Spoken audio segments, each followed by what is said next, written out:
Alright, so what are we doing today? We've got my buddy's 2016 Toyota Sienna minivan. It needs an oil change and it needs one of the fog lights replaced. The lens got busted out of it with a rock. So let me get it set up on the ramps and then we'll talk about a couple of things.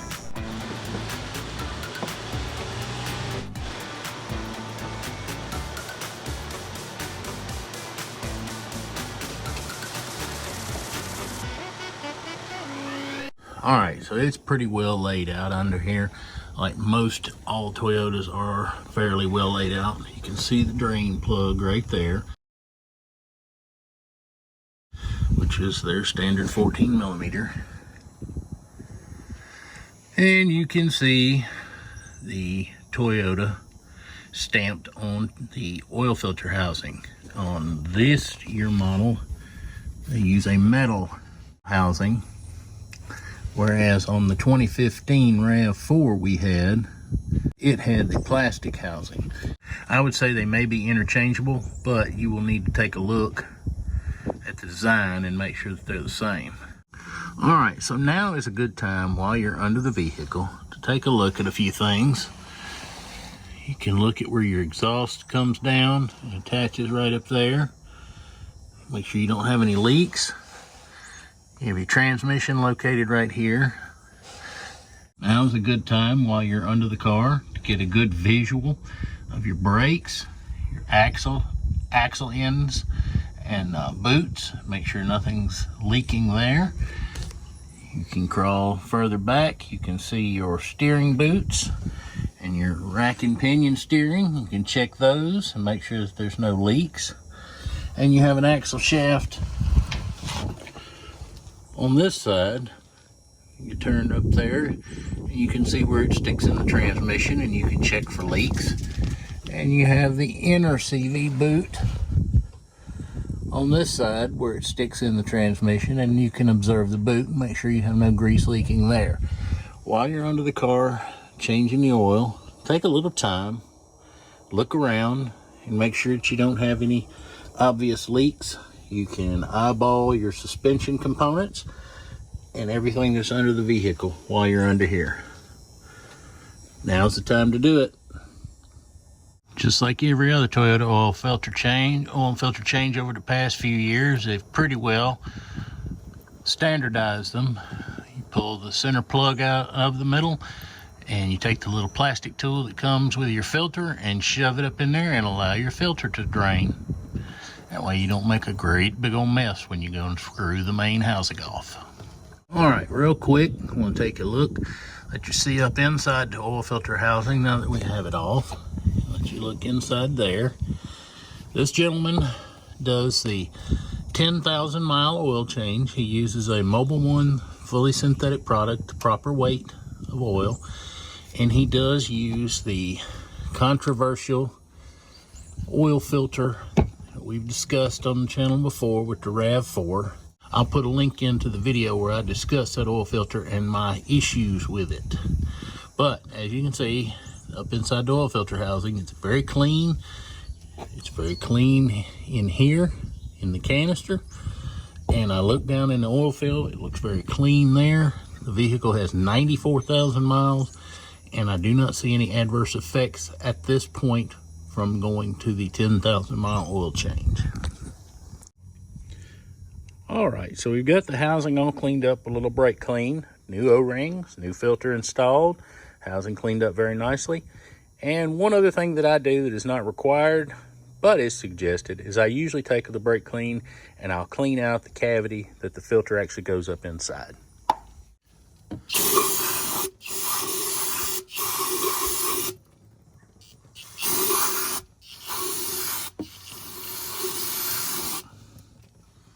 All right, we've given it a second for the brake clean to evaporate.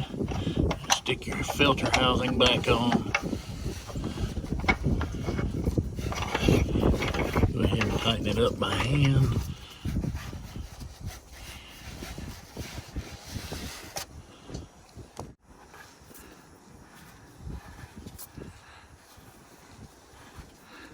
Toyota was kind and put these little ears on it so that you can actually grab it and get a hold of it. lock it. Well, I say lock. Slide your tool on. Slide the tool, filter adapter tool on. Get the right size wrench. Put it on a filter housing. I'm sure there's a torque spec on this, but I don't have it readily available. Just give it a little snug. It doesn't have to be brutally tight. You just don't want it to be loose. Just give it a little snug. Slide your tool back off. Take your 14mm wrench, pull the plug, let her drain into your pan. Nothing to it. All right, one thing I want to cover real quick, to show you, is you see that this oil filter housing removal tool, this is the way they usually come. You see that this has no hole in it right here, okay? This is actually a pretty good tool. This belongs to the car owner. Pretty heavy. It says made in USA. This is the Chinese knockoff AutoZone version of said tool. Let me show you though. Mine actually came with a hole right here in the center. And if you've changed the oil on these, and you know that you have to take off and drain the housing, as I showed earlier, okay?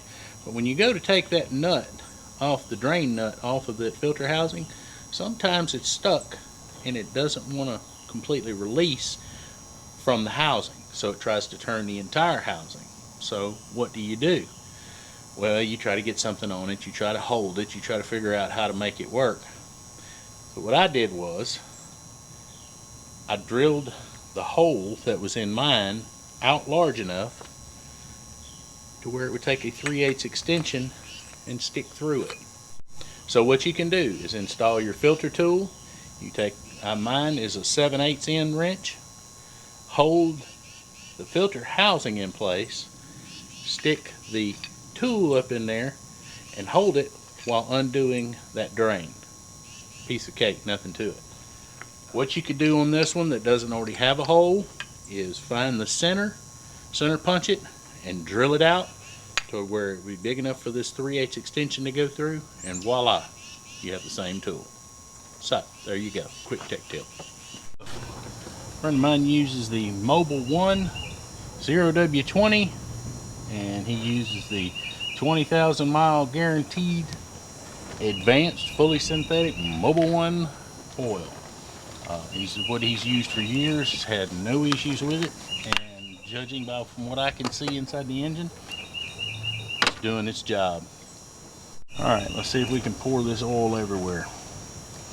Have a phone, but sometimes these new style filler openings are a little wonky and they don't want to take the oil real fast. Pour carefully and slowly.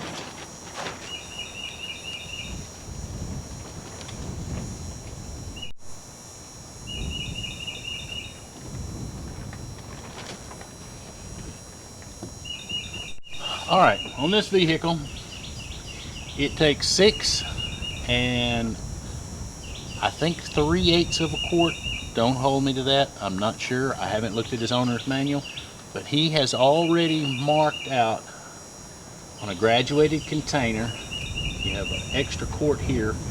That was a 5-quart jug we put in. We'll fill it up to this line. This would be 6 quarts, and this is the little bit extra right here to this line. He's already got it figured out exactly how much oil it's supposed to take. Hopefully the wind's not getting you guys. It's a little breezy today, but boy, is that sunshine sure feel good. So let's get her filled up to that mark and we'll bring you back. All right, as you can see, we're right on that mark, and that will be exactly the right amount of oil that goes in this vehicle. Just take your time, figure out what the exact amount is like he did, and that way you can replicate it every time.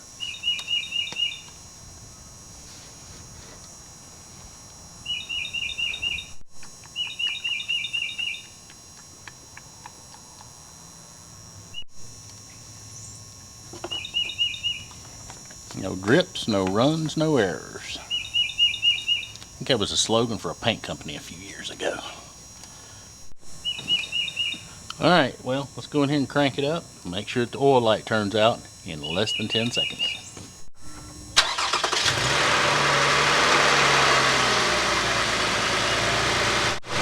Alright, just like that, oil light went out like it was supposed to. Now, with the vehicle running, still up on the ramps, make sure that you don't get in the way of anything, any of the moving parts underneath the vehicle. Just generally on this side with the belt drive. And just put your eyeballs on the filter housing and make sure that it's not leaking.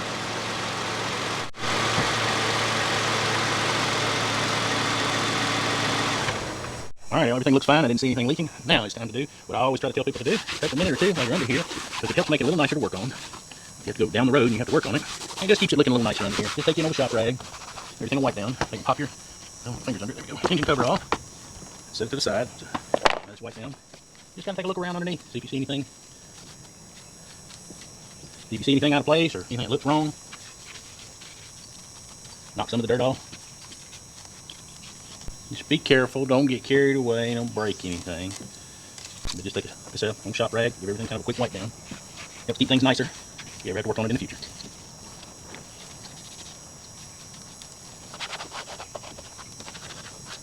On his air filter box over here, he runs a washable K&N filter. I'm not going to disturb that, but now's a good time for you to check that. He does the oil changes every 10,000 miles. Air filters usually between 15 and 20. So if you're on that program, every other oil change, you're going to be replacing your air filter. In his case, I don't know what his service interval is, so I'm not going to mess with it.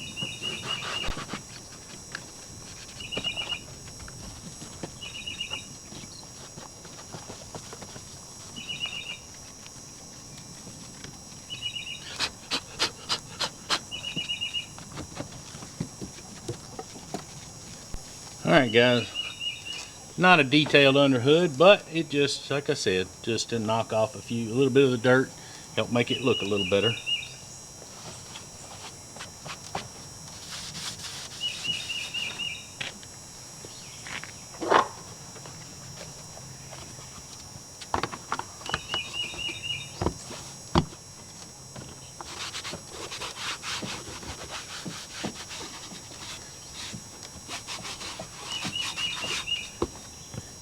The other thing if you're doing this for somebody, it shows that you have a level of care about their piece of equipment as well. So just remember that. And of course, while we're under here, we're going to eyeball brake fluid. Brake fluid's right here. Oil line is up here. Minimum line is here. It's about halfway. If the brake fluid was at the proper level when these brake pads were serviced, this is going to kind of give you a rough idea that you're about halfway through your brake life, okay? While that is not a 100% guarantee, that's just a rough ballpark. Alright, so the engine is warm, but it's sat here and has cooled off for quite a while. The radiator doesn't feel hot, so we're going to put a rag so we don't make a mess, try to catch some. Carefully remove our radiator cap. And I don't see any right there.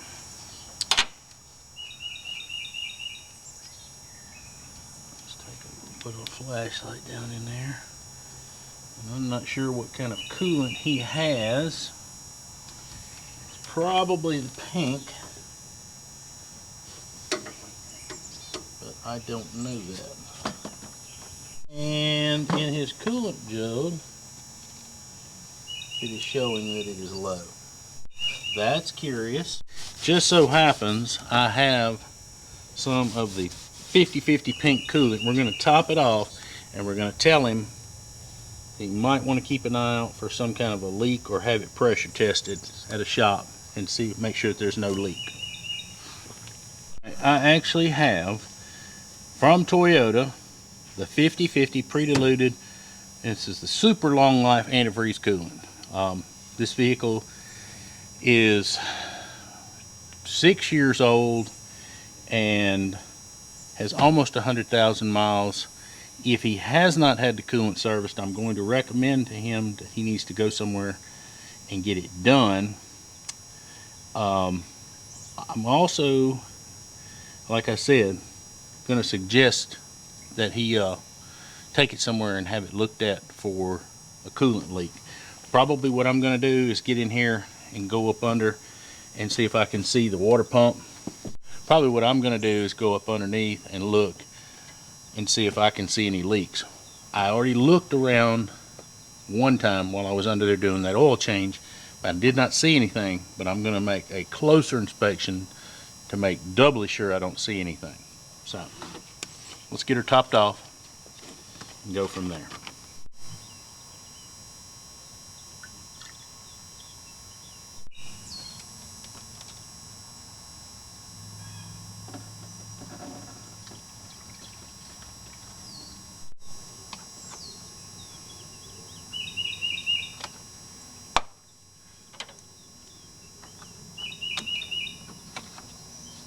Alright, so we're down underneath the vehicle, right up underneath the fog light, and you take these, see where those screw holes are?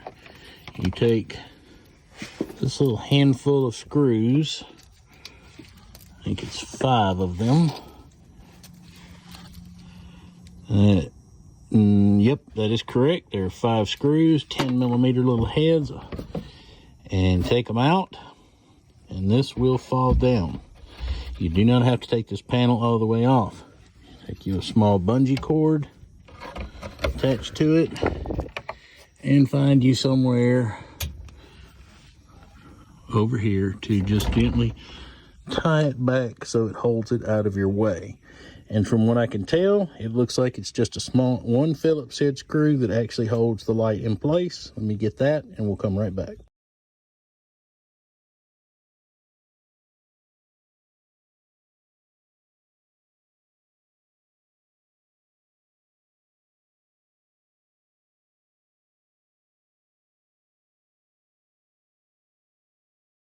This is the driver's side.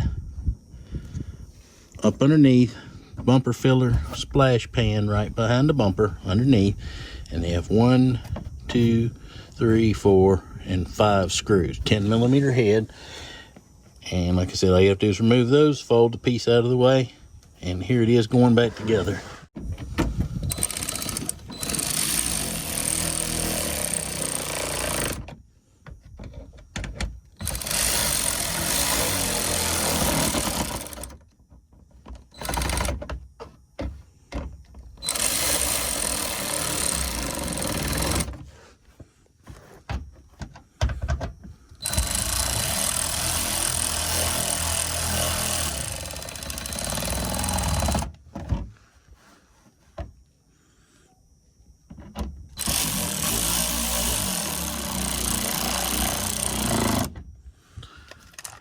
Word of caution, if you're using a power tool to run these screws back in, use a light touch with them, because these screws, while they are metal, the plastic insert that they screw into is plastic, and you will strip them out really easily.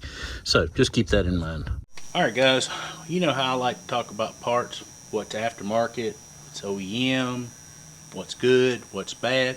I wanted to show you something real quick on this light that came on the Toyota. It is the factory part that came on Toyota. And I want to show you the little sticker that's on it. Let's see if I can get in here close where you can see that. Sylvania. But what's that other up there? That's also Vallejo. This part, as you can see, the part manufacture date on this part is 2/18/2016. But the key thing I want to show you is right there where it says Vallejo.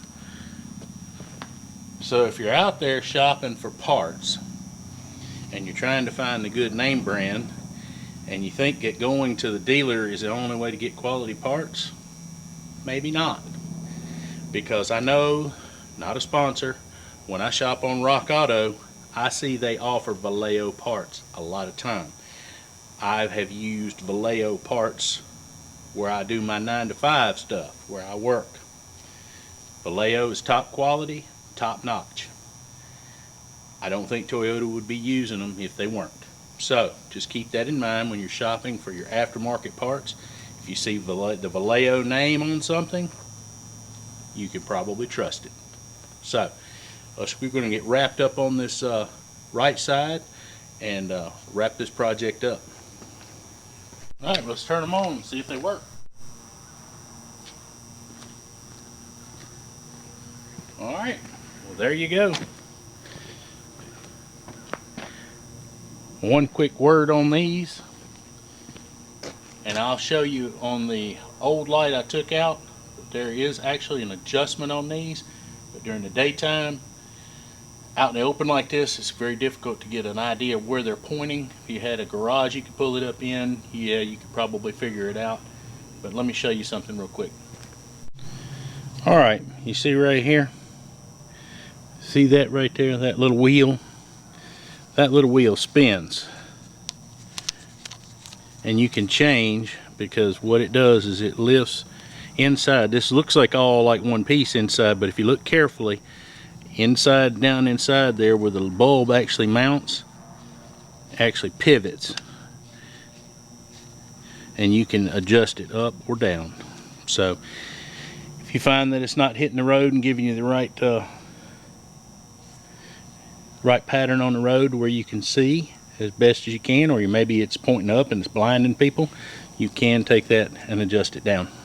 Alright, so there you go. If you've got a 2016 Toyota Sienna van, there's your two really easy DIY projects should your lens become busted for your fog lights and doing oil change. Everything is wide open underneath this vehicle, and can't really say enough about the way Toyota engineered this. All comes apart really easy, goes right back together. Just a few little screws, a few little nuts and bolts. Until next time, why don't you go watch another one of my videos coming on the screen right now.